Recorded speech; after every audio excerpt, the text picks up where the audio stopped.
Welcome to Nasdaq TradeTalks. I'm Jill Malandrino, Global Markets Reporter at Nasdaq.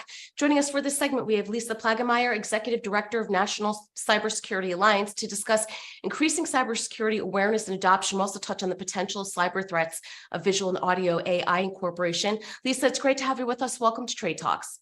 Thank you very much. Good to be here. All right, you got it. Let's talk about cybersecurity awareness. Are you starting to see trends where the growth of awareness is starting to improve? We are. Our annual study this year, which we call OBehave, told us that, for example, the use of multi-factor authentication, MFA, is on the rise. 79% of people now know what it is, and quite a few people use it. And the best news is once we start using it, we keep using it. So if I had only one piece of security advice for people today, it would be to use multi-factor authentication. What it means is that if somebody someplace on the dark web has your password, they can't all get into your account because they don't also have that second factor. So to see an increase in that was really encouraging. Yeah, it was interesting. I was reading a piece as well called Bridging the Generational Divide in Cyber Hygiene. It's interesting. Gen Z and the millennials have more access to cyber training, but actually baby boomers and older generations were doing a much better job when it came to cyber protecting themselves. They are, that's right. Gen Zs and millennials are more likely to have some sort of compromise that involves losing data or money on the internet. The interesting thing there was that they also say that family members rely on them. So that was a little bit scary for me to realize that there are older folks relying on younger folks, but younger folks actually have habits that aren't quite as good and are more likely to lose data or money due to phishing and other scams.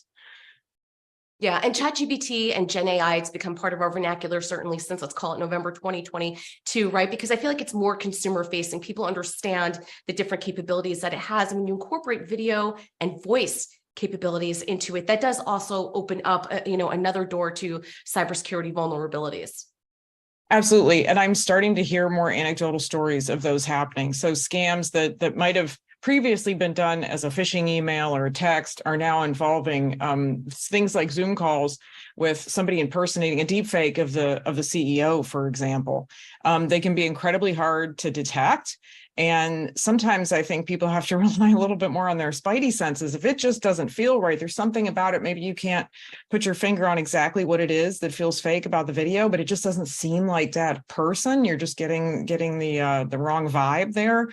Then the best thing is to pick up the phone and call them or text to double check, because it's going to get harder and harder. I think before it gets better, it's going to get harder and harder for us to tell what's real and what's fake when it comes to video and audio now.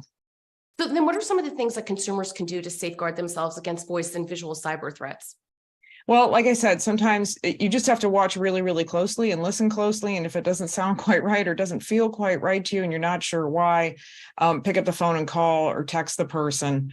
The other thing we're recommending is if you don't want your likeness to be used in a deep fake, check your privacy and security settings. If you don't want your photo to be ingested into things like ChatGPT or be used in AI fakes, then make sure for example, your privacy settings on social media apps, that your pictures aren't visible to everybody, because the AI is ingesting everything that's out there on the internet. So it's just another reason to kind of shrink your digital footprint a little bit so that your likeness isn't involved in one of these scams. What's ChatGPT's role in safeguarding against these threats? They do have really good advice on their website about how to protect your privacy, how to delete information that you can use it safely and securely. And I've seen some good information out there on how to do that. So maybe erasing your chat history.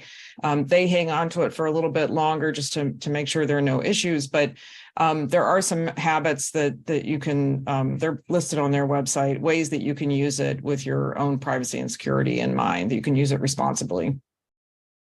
Yeah, it seems as if, the more advanced that we get when it comes to leveraging, generative AI and the more aware we are of cybersecurity threats, it seems as if the bad actors are one step ahead. Do you think the industry as a whole, organizations such as yours, is doing enough to really educate the consumer?